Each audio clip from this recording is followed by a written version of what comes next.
Вот такая вот погодка у нас в Анапе 15 ноября. Идет сильный дождик.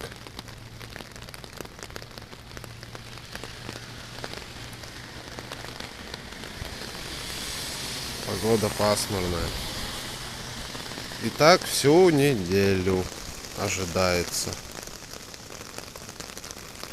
Но все равно классно, 15 градусов тепла.